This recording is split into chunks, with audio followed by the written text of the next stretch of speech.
Hello all, Eurogamers, Ian Higton here, and apologies for my croaky voice. I'm just back from my stag do and I'm more than a little bit broken. Anyway, while I was ripping and tearing my way through the streets of Amsterdam, Bethesda and id Software were busy hosting Quakecon, where they showed off a huge amount of new Doom Eternal gameplay. I was sad to miss it at the time, what with being made to do 100 shots of absinthe and all that, but I've caught up with it now, and my word does it look phenomenal. Don't believe me? Here are 13 ways that Doom Eternal puts the BFG into OMFG.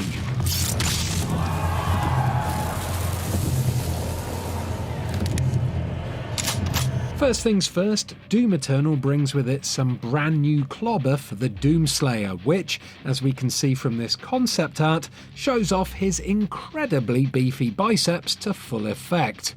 Oh my word, they're so veiny. I wonder if this is meant to be a nod towards the classic Doom guy armour from the original game. There's definitely a few similarities here at least. Anyway, when you compare this suit to the Praetor suit from Doom 2016, you'll also notice another couple of differences, namely the wrist-mounted blade that will help you add some slice and spice to the glory kills, and the shoulder-mounted cannon that dispatches equipment like grenades or a flamethrower, all without having to bring your gun down. In Doom 2016, you couldn't shoot at all while you were cycling through your guns, so now, no matter how long it takes the Slayer to decide what gun he wants to use, he'll still be able to leave a trail of demon corpses in his wake.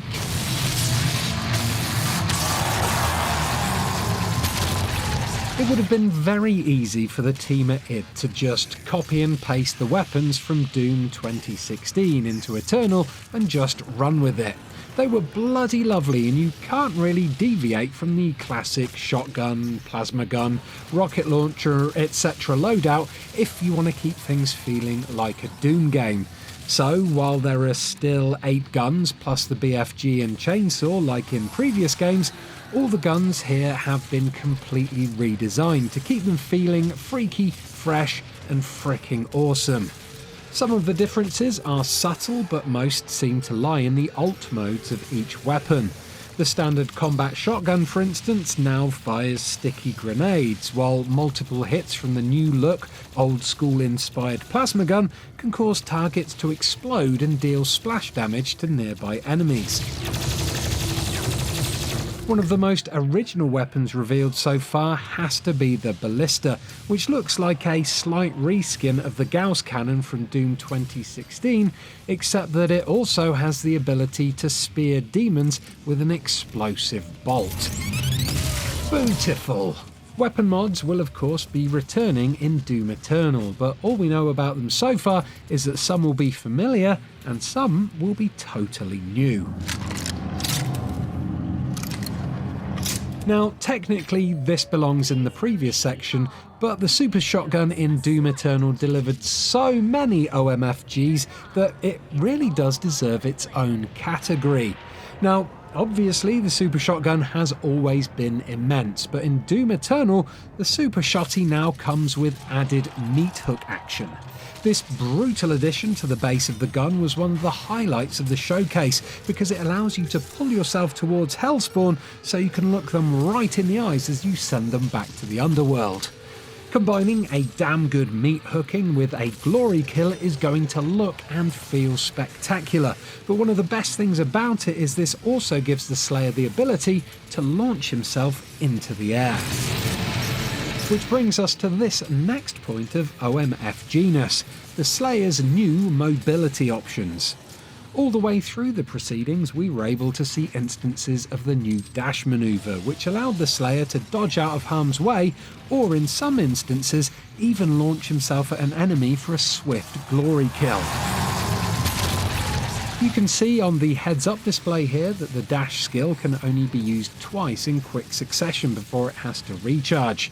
This doesn't look like it takes too long to do though, and I'm willing to bet that there'll be some kind of suit mod or rune which will allow the number of uses to increase.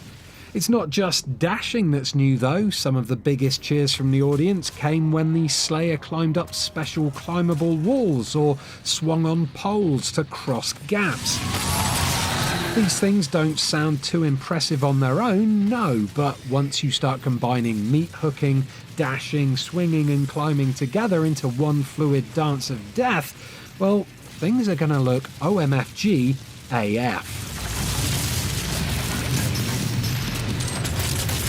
Doom Eternal's combat already looks incredible, but wait, there's more. Now each and every demon in the game is fully destructible. Hit an enemy with some kind of shooty thing and you'll see chunks of armour and flesh flying off them, exposing their vulnerable innards to the world before you finish them off with a brutal glory kill. Some enemies do have higher degrees of destruction than others though. Just look how this Baron of Hell slowly falls apart to reveal his molten core. Oh, what a lovely sight. Oh, and on a very pleasing side note for fans, once you've killed a demon, in Doom Eternal its corpse will stay solid, so you can now continue shooting it for as long as you want. You sickos. During the Quakecon gameplay reveal, we saw plenty of new monsters from Doom Eternal, like the Doom Hunter, who's a 1/4 skeleton, 3/4 future tank combo, and the Marauder here, who bears a striking resemblance to the Slayer himself. Now, they look cool and everything, sure, but the real OMFG moments for me came when I saw the reimagined versions of all the old enemies that I used to batter in Doom 2 Hell on Earth. Things like the Arachnotron, the Pain Elemental, and the Archvile, who we get to see a brief glimpse of before the demo footage ran out. The thing that really tickled me though was the return of the Zombie Man, who I'm pleased to say is still rocking his skanky green haircut. Welcome back, buddy. Near the end of the first Doom Eternal gameplay clip, the Slayer opens up his auto map and gives us a little flash of the level layout, complete with question marks where the secrets are located. The level in question looks just as detailed and intricate as the maps from Doom 2016, if not more so, but that's not the OMFG moment I'm after here. The thing that got me all excited was the demonic corruption bar at the top right of the screen.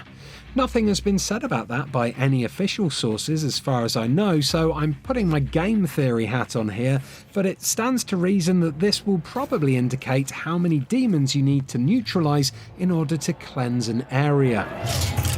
Is this mechanic tied into game progression? For instance, you can't leave a level until you've completely wiped the hell from the earth? Or is it tied into some kind of level challenge like the ones we tackled in Doom 2016? I guess we'll find out more closer to release. If I had to pick one headline moment for the Doom Eternal gameplay reveal, I think it would have to be this short section here where invasions are teased. Yep, you heard that right. In Doom Eternal, you can allow players masquerading as demons to invade your campaign, Dark Souls style. Obviously, this also means you can invade other players' games yourself, and the most interesting part here is that you can either do it alone, or you can team up with one other player to form some sort of hellish hunting party. That should make your victims' pants even poopier when they see two-player controlled demons bearing down on them. Oh, and top marks to id for the Daisy and the Doot Easter eggs for the player names there. If you get those, you're one of the cool kids. To be honest, this one gave me more of a puzzled WTF than an excited OMFG, because Doom Eternal has lives now? Just like Berserk, Haste and all the other collectible power-ups from Doom 2016, the extra life can be found in out-of-the-way places around each map. But why? My guess is that they're used for the invasion mode only, where other players may have a chance of murdering you before you reach a vital checkpoint in the game. At the top of the screen here, you can see 2 demon health bars and then last life. Perhaps these extra lives give you a bit of leeway when you're invaded, meaning you're less likely to lose a huge chunk of progress if another player rips off your head and shits down your neck. Whilst we're on the topic of power-ups, how about this blood punch ability that the Slayer picked up? According to my mate Bertie's Eurogamer interview with Hugo Martin, the creative director of Doom Eternal, the blood punch ability falls into the same rune category as the ones featured in Doom 2016, although they may have a different name this time around. It's definitely not a power-up like Berserk though, because these runes stay active until you deactivate them by swapping them out for another different rune.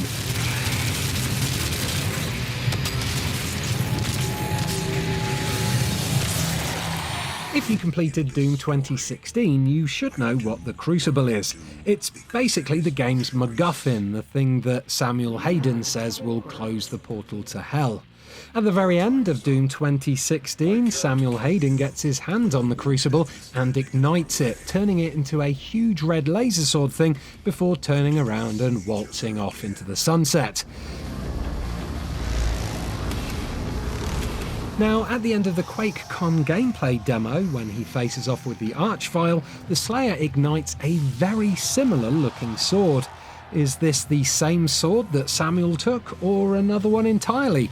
There's no way to know the answer to this one yet, or whether or not you'll be able to wield this Crucible in anything other than scripted boss fights, but for what it's worth, I got shivers when I saw it, and I really hope it's a valid demon-rending mega weapon that we can whip out whenever we want. Okay, so in Doom 2016 we went to Mars and Hell and then back and forth a couple of times, but in Doom Eternal we'll be ripping and tearing our way through loads of new locations. Obviously there's Earth because there's Hell on Earth, and obviously there's Hell because there's Hell on Earth, but we also saw footage of a level set on Phobos, one of the moons of Mars. What really made us say OMFG though was this concept art, and then this flyby. Now, this is just wild speculation, but could this gold place, or this blue place, or both, could they be heaven? I mean, imagine fighting brutal angels of death in a twisted, hell-infected version of heaven, and try telling me that wouldn't be super awesome. Not only that, but this little bit of dialogue from the presentation sent my imagination into overdrive. We're not just making a Doom game anymore, we're building a Doom universe. A Doom universe? A whole universe full of planets to visit and monsters to chainsaw into little bits? Sign me the fuck up, I want in. And finally, everyone loves a BFG, right? Well, this battleship-sized BFG 10,000 is the mother of all big fucking guns, and if we don't get to fire it into some kind of gaping hellmouth portal thingy, well, I'm gonna be severely disappointed. Warning, the Slayer has entered the facility. And there we go, those were 13 things that made us go OMFG in the Doom Eternal gameplay reveal. If you enjoyed this video, do give it a like, do subscribe for more Doom Eternal videos when we get more info, and do have a glorious, gorious day. Goodbye.